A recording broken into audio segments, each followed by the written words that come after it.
Hello everyone, welcome to my channel, welcome to my little corner of the bookish internet.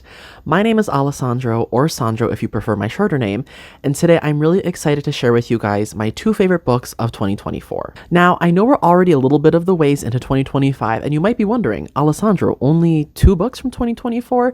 And the answer to that is yes.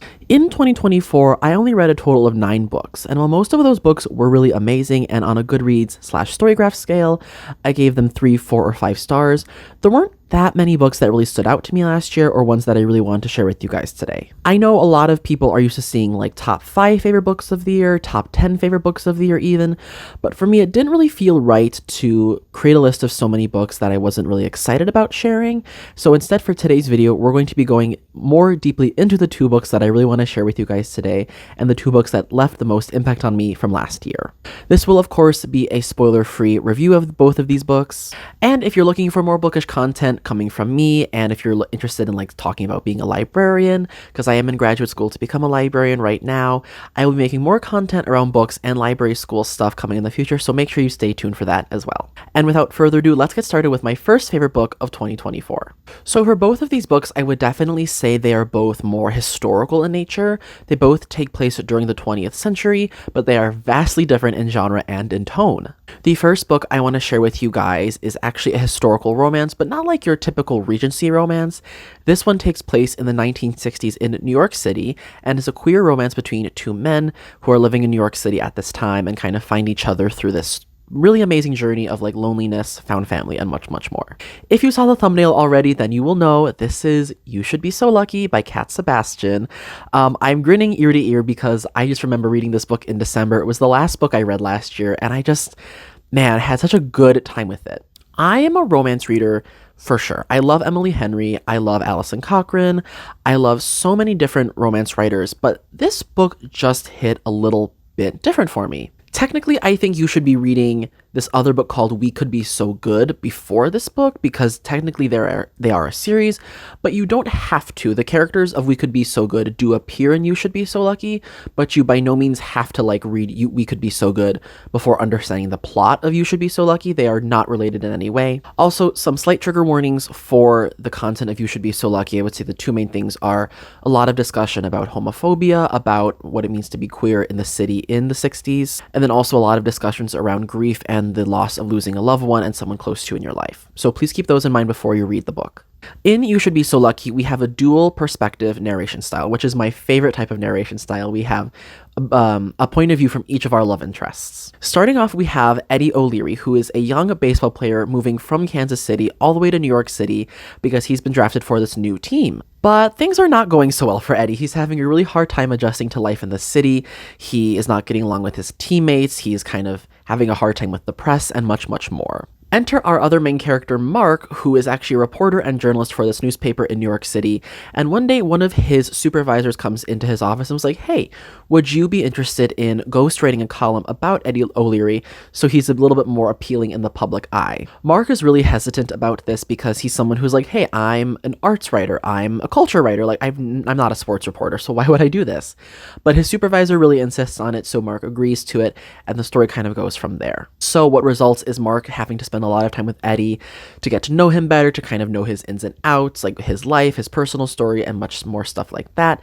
A friendship comes between them, and then of course a romance blossoms as well that is extremely wholesome and cute, I will say. Like I said, there are a few trigger warnings I would keep in mind, especially around the discussions of grief and losing a loved one, because that is really important from Mark's perspective. Mark is someone at the start of the story who is dealing with this a lot. He's lost someone very, very close to him, and he's kind of wondering what his life looks like going forward, how he's going to ever find love again in the future. And so a lot of Mark's perspective throughout the book, when we get his perspective, is him kind of working through this grief, talking about this grief, sharing the grief with others, and just working through it in general. That being said, the book employs a couple of tropes that I really, really like, and of course, this is the absolute grumpy sunshine trope, which I didn't know I really liked until I read read this book. You have Mark, who is definitely kind of like the grumpier, more cynical person, and Eddie, who is, as you would say, like the golden retriever type person. Mark definitely falls first, but Eddie falls so much harder, and it is hysterical to read because like he's just thinking about Mark in these ways that are so crazy and different for him. And even though the book is about baseball and baseball is kind of the background of the book, you don't really have to know anything about baseball to enjoy this story.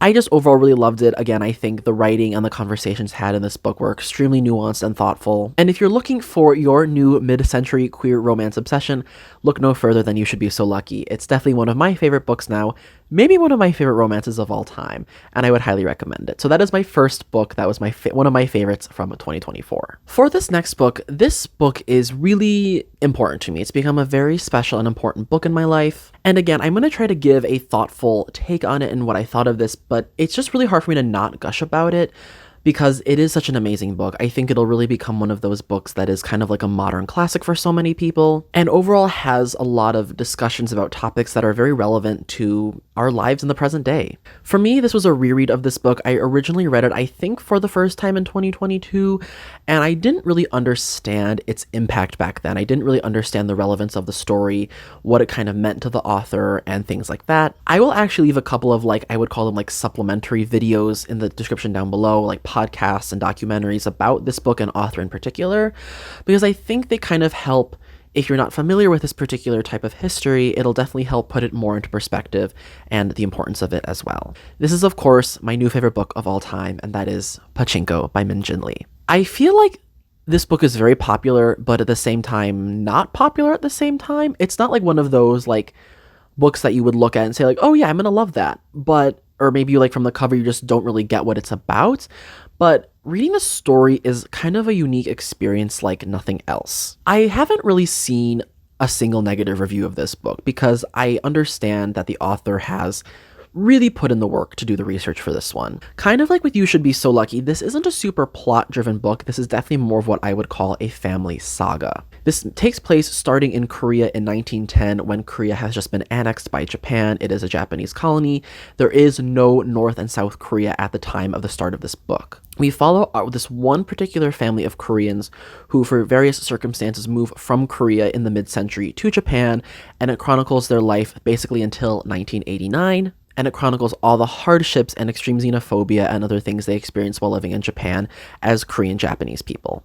The book really takes off with our main character, whose name is Sunja. Sunja is the only daughter of this fisherman and his wife, and they live on this really small kind of like islet, kind of not like even an island, it's like a mini island, by the port city of Busan, which is in the southern part of Korea, and this islet is called Yeongdo. There, they run this boarding house for fishermen and other travelers who are passing by the area, and Sunja lives at this boarding house with her parents, and we follow her from the time when she's a young girl and through a teenager, and then in the rest of the story we follow her until she's basically a grandmother, an older lady. The plot really takes off when Sunja ends up falling in love with and becomes pregnant by this very wealthy fish broker person man. He promises to give her the world and take care of her even though he is married already. Sunja refuses to be bought and brings shame on her whole family, so what she does instead is take up the offer of marriage from a minister who's passing by at the boarding house that she lives in, and he offers to marry Sunja and essentially take her and move her and her child to Japan, where he's going to live with his brother and his wife. So Sunja becomes pregnant. This other guy who is a pastor named Isak,